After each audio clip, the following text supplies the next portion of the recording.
हमारे साथ पुरकाजी ब्लॉक प्रमुख के पति धनप्रकाश मौजूद हैं। इन्हीं की कॉल रिकॉर्डिंग वायरल हो रही है, राजनीतिक गलियारों में चर्चाएं तेज हो रही हैं। किस तरह की कॉल रिकॉर्डिंग है, आपका उसमें नाम लिया जा रहा है और जो एफआईआर हुई है उसमें जिस तरह की बातें उसमें दर्शाई गई हैं, किस तरह से देखते हैं पूरे मामले को? क्या ये पूरा प्रकरण है? जो वीडियो वायरल है, देखो, हाँ, जो ऑडियो वायरल है, मेरी तो बात है कि वो निश्चय मेरे द्वारा ऐसा कुछ नहीं। और जिसके लिए कहा जा रहा है वो मेरा बच्चा, मेरे बच्चे समान है। मैंने छोटा भाई है, मैंने अपने पास रखा उसको। लगभग 3 साल मेरे हमारी मैडम का प्रतिनिधि बन के रहा है जी। तो हमारा तो कोई ऐसा मन ही नहीं है। ये गलत है सब कुछ। जिस तरह की बातें उस ऑडियो में हो रही है, उसने जो तहरीर में अपनी बातें रखी है कि मुझे जान का भी खतरा है, प्रमुख साहब ने अपने बदमाश गुंडे मेरे पीछे लगा रखे हैं। आज भी हमने उसका इंटरव्यू किया तो कपकपी बन रही है, दहशत है, डर रहा है। वो कह रहा है कि जी खतरा है मुझे, धनप्रकाश जी कुछ भी करा सकते हैं मेरे साथ। क्या चल रहा है प्रमुख साहब? आपकी पत्नी यहाँ पे प्रमुख है, आप खुद अधिकारी हैं। देखिए, जो ये सब कहा सुना जा रहा है, वो ऐसा कह रहा, लड़का ऐसा कह रहा, बच्चा हमारा समझाएंगे। ऐसी छोटी बातें ना सोचे। हम ऐसे कोई ऐसे आदमी नहीं है, क्रिमिनल थोड़ा ही है। हम तो सीधे साधे पढ़े लिखे लोग हैं। हमारा कभी ऐसा कोई मन नहीं रहता। बात करते हैं। ये वीडियो उन्होंने ऑडियो जो वायरल कर दी है, हम उससे संबंध पूछेंगे। अब पूछेंगे भाई ऐसा क्यों? हमारा इसमें कोई नहीं है। ये बहुत सारे ऐप चल रहे हैं, पता नहीं कहाँ से मिक्स कर रहे हैं। जैसे उसमें जो है पूरे मामले में पुलिस ने एफआईआर भी अब कर दी है, आपका नामजद एफआईआर हुई है। किस तरह से देखते हैं इस पूरे मुकदमे को? कोई नहीं, अब हम कहेंगे, बात करेंगे उससे। जी। मेरी जानकारी में नहीं है कि मेरे खिलाफ एफआईआर है। मेरी जानकारी में भी नहीं है। मैं पूछता हूँ बुला के।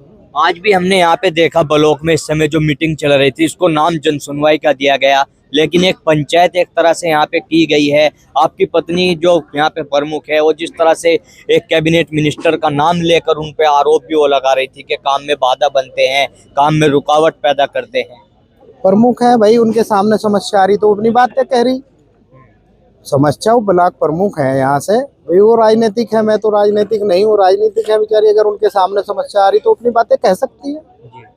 उनको भाई, अगर जो आदमी है जिसके सामने कोई दिक्कत आ रही, वो अपनी दिक्कत तो कहेगा या नहीं कहेगा? तो कहेगा अपनी बात रख रही है। अगर उन्होंने अपनी बात रखी है तो मैं उनकी बात भाई देखो, मैं कह नहीं सकता, इनकार भी नहीं कर सकता। जब वो कह रही तो कह रही है, उनके सामने समस्याएं हैं।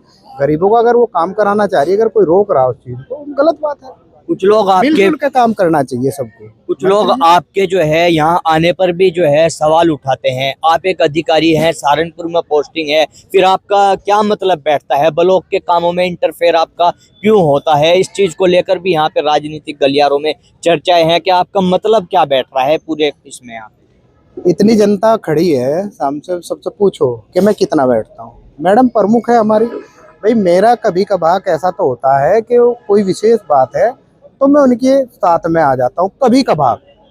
जिस दिन छुट्टी होती है, अगर आना भी हो तो छुट्टी नहीं करता। मेरा कोई हस्तक्षेप नहीं रहता। गलत बातें हैं। तो क्या कहना चाहोगे उन तमाम लोगों को जो तरह तरह की बात आपको टारगेट कर कर करते हैं? मैं सभी लोगों से कहना चाहूँगा भाई, मिलजुल के काम करो, ऐसी बातें ना करो फालतू। ये ब्लॉक है, सब अपना अपने काम कराओ। कितना समय है, सबसे अपना मिलजुल के काम करो। हम तो मंत्री जी से विचारों से कहेंगे, हमारे अपने भाई हैं, हम तो उनसे भी कहेंगे भाई मिलजुल के काम करो, ऐसी रुकावटें पैदा ना करो। बिल्कुल, देखिए धनप्रकाश जी हमारे साथ मौजूद थे। जो पूरी कॉल रिकॉर्डिंग वायरल हो रही है उसको भी फर्जी कॉल रिकॉर्डिंग बताते हुए और जो तमाम आरोप लग रहे हैं, बेबुनियाद आरोप यहाँ पर बता रहे हैं। लेकिन पुलिस ने पूरे मामले में एफआईआर कर ली है। आगे की किस तरह की कार्रवाई अमल में लाई जाती है, सभी की निगाहें अब पुलिस की कार्रवाई पर टिकी हुई है। हालांकि कॉल रिकॉर्डिंग ये पूरा प्रकरण राजनीतिक गलियारों में चर्चा का केंद्र बना हुआ है। मैं अपने सहयोगी वसीम मंसूरी के साथ तनवीर मलिक, सचनामा न्यूज, मुजफ्फरनगर।